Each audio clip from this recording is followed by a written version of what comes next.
தொலைக்காட்சியின் பிரதான செய்திகள். முதலில் தலைப்புச் செய்திகள். எம்பிக்களின் கல்வி தகுதியால் நாடாளுமன்றத்தில் சலசலப்பு. அடிப்படை அறிவில்லாத யாழ் என்பிபி எம்பிக்கள் சபையில் அர்ச்சுனா கேலி. மட்டக்களப்பு மாமா பாலியல் சேட்டை, தலைமறைவானவர் கைது. மனைவியை மரத்தில் கட்டி வைத்து மிளகாய் பொடி தூவி தாக்குதல். இலங்கையில் இன்று 2வது முறை தங்கம் விலை உயர்வு. கனடா குறித்த ட்ரம்பின் தீர்மானத்தை எதிர்க்கும் அமெரிக்கர்கள். பிராங்கோபோன் குடியேற்றத்தில் கனடாவின் அதிரடி மாற்றம். தொடர்பான விரிவான செய்திகள். எதிர்க்கட்சி உறுப்பினர்களின் கல்வி தகுதி குறித்து சபாநாயகர் ஜகத் விக்ரமரத்ன வெளியிட்ட கருத்து நாடாளுமன்றத்தில் பெரும் சர்ச்சையை ஏற்படுத்திய நிலையில் எதிர்க்கட்சித் தலைவர் சஜித் பிரேமதாச இன்று தனது கடும் கண்டனத்தை பதிவு செய்தார். நாடாளுமன்றத்தில் உரையாற்றிய சபாநாயகர் 5 நாடாளுமன்ற உறுப்பினர்கள் 5ஆம் தரத்தை கூட தாண்டவில்லை என குறிப்பிட்டிருந்தார். இந்த கருத்து எதிர்க்கட்சி உறுப்பினர்களை இழிவுபடுத்தும் நோக்கில் அமைந்ததாக குற்றம் சாட்டப்பட்டுள்ளது. சபாநாயகரின் கருத்திற்கு பதிலளித்த சஜித் பிரேமதாஸ், சக நாடாளுமன்ற உறுப்பினர்களை பற்றி தரக்குறைவாக கருத்துக்களை வெளியிடுவது நாடாளுமன்ற நிலையியற் கட்டளைகளுக்கு எதிரானதென குறிப்பிட்டார். சபாநாயகரின் இத்தகைய பேச்சு நாடாளுமன்றத்தின் கண்ணியத்தையும் எதிர்க்கட்சியின் கௌரவத்தையும் சீர்குலைப்பதாக அவர் தெரிவித்தார். ஒருபுறம் எதிர்க்கட்சி உறுப்பினர்களின் கல்வியை கிண்டல் செய்யும் அரசாங்கம், மறுபுறம் 6ஆம் தர பாடத்திட்டத்தில் ஆபாசமான விடயங்களை புகுத்த முயற்சி செய்கிறதென பகிரங்கமாக குற்றம் சாட்டினார். அடிப்படை அறிவு கூட இல்லாதவர்களையே யாழ்ப்பாண மாவட்ட நாடாளுமன்ற உறுப்பினர்களாக என்பிபி அரசாங்கம் வைத்துள்ளதென்று நாடாளுமன்ற உறுப்பினர் ராமநாதன் அர்ச்சுனா குற்றம் சாட்டினார். நாடாளுமன்றத்தில் நேற்று உரையாற்றுகையிலேயே அவர் மேற்கண்டவாறு கூறினார். அவர் மேலும் தெரிவித்ததாவது, உணவு, உடை, உறையுள் என்பனவே அடிப்படை தேவைகள் என்பது தரம் 1 மாணவருக்கு கூட தெரியும். ஆனால் உணவு, உறையுள், வீடு என ஜனாதிபதியின் மேடையில் இருந்து கொண்டு என்பிபி உறுப்பினர் ஒருவர் சொல்கின்றார். இப்படியானவர்களையே யாழ்ப்பாண மாவட்ட எம்பிக்களாக என்பிபி அரசாங்கம் வைத்துக் கொண்டுள்ளது. உணவு, உடை, உறையுள் என்பதை கூட சரியாக சொல்ல முடியாதவர்களை வைத்துக்கொண்டு என்ன செய்வது? ஜனாதிபதி யாழ்ப்பாணத்திற்கு வந்து பொங்கல் வழங்கிவிட்டு சென்றுள்ளார். நாம் பொங்கல் கேட்கவில்லை. வலிகாமம் வடக்கில் உள்ள காணிகளை விடுவியுங்கள். இந்திய கடற்றொழிலாளர்களின் அத்துமீறலை கட்டுப்படுத்துங்கள். ஆனந்த சுதாகரன் போன்ற அரசியல் கைதிகளை விடுதலை செய்யுங்கள் என்றே நாம் கேட்கின்றோம். இவற்றை செய்யாமல் பொங்கல் வழங்கி என்ன பயன் என தெரிவித்தார். மட்டக்களப்பு காத்தான்குடி பிரதேசம் ஒன்றில் 14 வயது சிறுவனிடம் பாலியல் சேட்டை செய்ய முயற்சித்த சம்பவம் தொடர்பாக சிறுவனின் மாமனார் கைது செய்யப்பட்டுள்ளார். குறித்த சிறுவனின் தாய், தந்தை பிரிந்து வாழ்ந்து வருவதுடன் தந்தையார் வெளிநாட்டில் பணிபுரிந்து வருவதாகவும் ஒவ்வொரு ஞாயிற்றுக்கிழமையும் குறித்த சிறுவன் உட்பட அவரது சகோதரர்கள் மாமா வீட்டிற்கு சென்று தந்தையாருடன் தொலைபேசியில் பேசி வருவதாக தெரியவந்துள்ளது. மேலும் அவர்களுக்கு மாதாந்தம் 30,000 ரூபாய் பணத்தை மாமனார் ஊடாக தந்தை அனுப்பி வந்துள்ளார். இந்நிலையில் சிறுவன் கடந்த டிசம்பர் மாதம் 24ஆம் தேதி மாமனார் வீட்டிற்கு சென்றிருந்த சந்தர்ப்பத்தில் மாமனார் சிறுவனின் அந்தரங்க உறுப்பை தொட்டு பாலியல் சேட்டை செய்ய முயற்சித்துள்ளார்.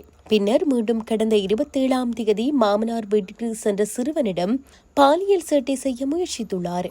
இது தொடர்பாக குறித்த சிறுவன் தனது தாயாரிடம் தெரிவித்ததை அடுத்து அவர்கள் கடந்த 30ஆம் தேதி 1990 என்ற அவசர சேவைக்கு முறைப்பாடு செய்துள்ளனர்.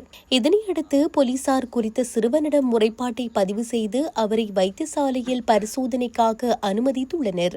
இந்நிலையில் குறித்த மாமனார் தலைமறைவாகியுள்ளதுடன் அவரை தேடி வந்த போலீசார் நேற்று செவ்வாய்க்கிழமை அன்று அவரை கைது செய்து நீதிமன்றத்தில் ஆஜர்படுத்த நடவடிக்கை எடுத்துள்ளனர். மனைவியை பாலியல் ரீதியாக சித்திரவதை செய்ததாக கூறப்படும் கடற்படை சிப்பாயை எதிர்வரும் 26ஆம் தேதி வரை விளக்கமறியலில் வைக்குமாறு அனுராதபுரம் மேலதிக நீதவான் DL சமரசிங்க உத்தரவிட்டுள்ளார். இந்த சம்பவம் அனுராதபுரம் பரிசன் ஹஸ்வீவ பிரதேசத்தில் பதிவாகியுள்ளது. குறித்த கடற்படை சிப்பாய் தனது மனைவியை மரத்தில் கட்டி வைத்து அவர் மீது மிளகாய் பொடி தூவி பலமாக தாக்கி அவரை பாலியல் ரீதியாக சித்திரவதை செய்துள்ளதாக போலீசார் நீதிமன்றத்தில் தெரிவித்துள்ளனர். கடற்படை சிப்பாயின் மனைவி அனுராதபுரம் போதனா வைத்தியசாலையில் அனுமதிக்கப்பட்டுள்ளதாகவும் போலீசார் நீதிமன்றத்தில் தெரிவித்துள்ளனர். வைத்தியசாலையில் அனுமதிக்கப்பட்டுள்ள கடற்படை சிப்பாயின் மனைவியின் வைத்திய அறிக்கை எதிர்வரும் 26ஆம் திகதி நீதிமன்றில் சமர்ப்பிக்குமாறு நீதவான் போலீசாருக்கு உத்தரவிட்டுள்ளார். இது தொடர்பான மேலதிக விசாரணைகளை பரிசன் கஸ்வவ போலீசார் மேற்கொண்டு வருகின்றனர்.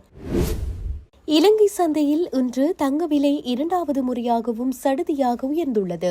இன்று முற்பகல் 24 கரட் தங்க பவுன் ஒன்று 10,000 ரூபாவால் அதிகரித்திருந்த நிலையில் மீண்டும் தற்பொழுது பவுன் ஒன்று 5,000 ரூபாயால் சடுதியாக அதிகரித்துள்ளதாக தெரிவிக்கப்பட்டுள்ளது.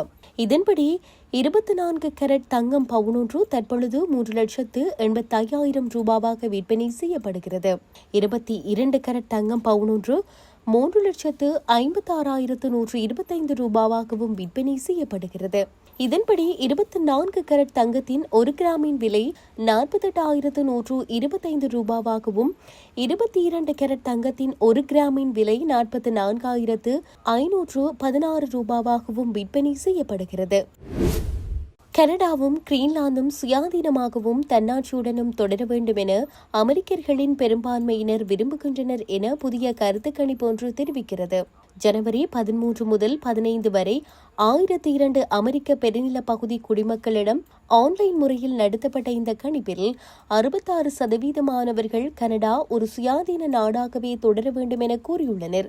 அதேபோல் 56% டென்மார்க்கின் தன்னாட்சி பிரதேசமாக உள்ள கிரீன்லாந்து தனது தற்போதைய நிலையை தொடர வேண்டும் என கருத்து தெரிவித்துள்ளனர். கனடாவை அமெரிக்காவின் ஒரு பிரதேசமாக அல்லது மாநிலமாக மாற்ற வேண்டும் என ஆதரித்தவர்கள் 17% மட்டுமே என தெரிவிக்கப்படுகிறது. கிரீன்லாந்தை அமெரிக்க பிரதேசம் அல்லது மாநிலமாக மாற்ற வேண்டும் என கூறியவர்கள் 23% அமெரிக்க அதிபர் டொனால்ட் ட்ரம்ப் தனது 2வது பதவிக்காலத்தில் விரிவாக்க அரசியல் நோக்கத்தை தீவிரமாக முன்னெடுத்து வருகிறார். கனடாவை அமெரிக்காவின் 51வது மாநிலமாக மாற்ற வேண்டும் என அவர் பலமுறை கூறியுள்ளதுடன் தேசிய பாதுகாப்பை காரணமாக காட்டி கிரீன்லாந்தையும் இணைத்துக் கொள்ளும் விருப்பத்தை வெளிப்படுத்தியுள்ளார்.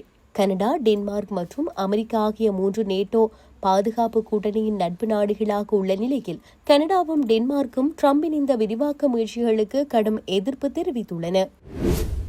கியூபெக் மாகாணத்திற்கு வெளியே பிரெஞ்சு மொழி பேசும் மக்களின் எண்ணிக்கையை அதிகரிக்கும் நோக்கில் 5,000 கூடுதல் நிரந்தர வதிவிட இடங்களை கனடா அரசாங்கம் அறிவித்துள்ளது.